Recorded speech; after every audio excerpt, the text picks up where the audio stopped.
Malabale maabane rona re fitile rona. Re fitile mona re le mokoka re le mona metseke. Malabale maabane rona re fitile rona. Re fitile mona re le mokoka re le mona metseke. Kenya is a picturesque and enchanting country. It has clear blue waters and pristine beaches on the Indian Ocean. Lush highlands in the north and west that include Lake Victoria, and rolling grassy plains or savannas in the south. Some of the most colorful and diverse wildlife on the African continent can be found here.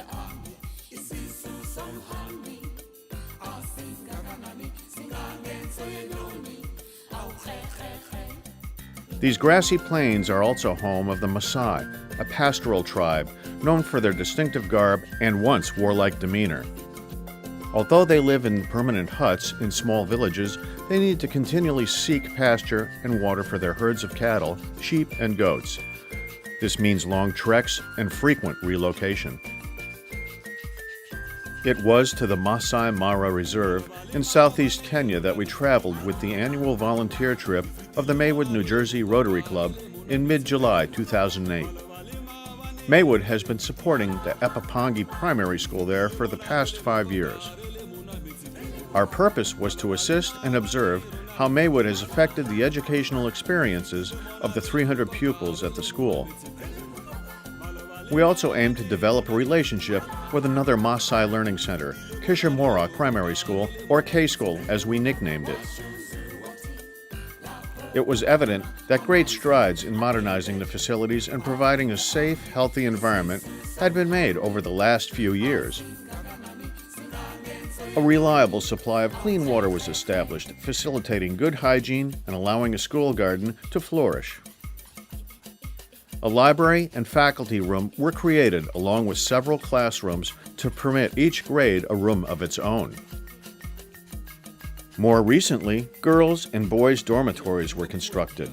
This allowed students who traveled 4 or 5 miles a day to school to remain as residents during the week.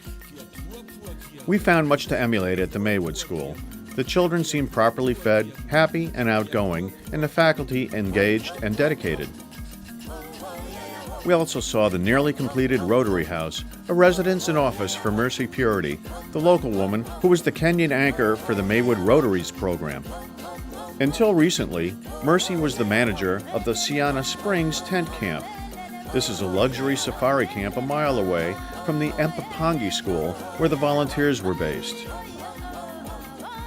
For the past 4 years, Mercy was the on-site presence of the Maywood Club. Now, she is a full-time employee. We dove into the routine at the Maywood School with gusto, but it was humbling at the same time. It is impossible not to be moved by the sincerity and simplicity of the little children and the older ones too. This made us all eager to visit our school, K-School, to see whether a partnership was possible. Ridgewood Rotary has been providing hot lunches for 300 students for the past school year. We drove the 11 miles to K-School with our armed escort, Matau, who was there to scare off any curious elephants or big cats. We then met head teacher, aka Principal John. We were also met by 2 members of the Parents' Council outside the principal's office. The contrast between the 2 schools was stark and startling. We had a long discussion explaining the objects of Rotary and offered a partnership with the school. We found the facility sadly in need of renovation, and upon closer inspection, discovered that there were 2 unfinished classrooms. Not one of the present faculty of 8 teachers could remember when the classrooms were originally built, but lack of funds brought construction to a standstill. Like the principal's office, most classrooms were primitive and poorly outfitted. The corrugated tin walls and roof of the 2nd grade classroom made it hot in the summer and cold and damp in the rainy season. It has a hole where a window should be, dirt floors, and insufficient amount of desks for each eager pupil. In the more crowded middle grades, there were not enough desks to go around, and some students sat on the dirt floor or on makeshift wooden benches.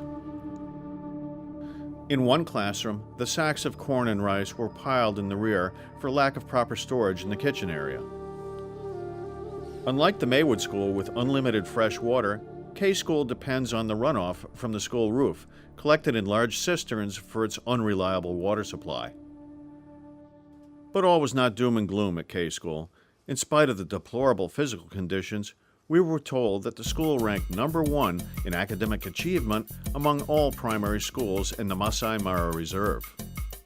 Then, to our surprise and pleasure, we learned that in the 8th grade class of 16 students, 6 were girls. This was almost unheard of in the Maasai, where girls 13 to 14 are of marriageable age and are often taken out of school to be given in wedlock. We left K-School with renewed dedication to the partnership discussed with John and the faculty.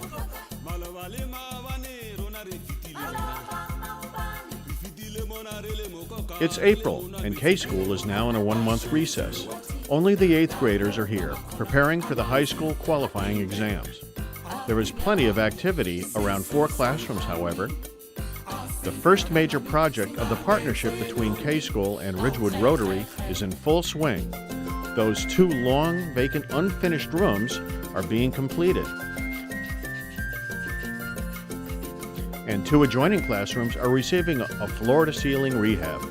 A fresh coat of paint on the newly plastered walls and corrugated tin roofs complete the project.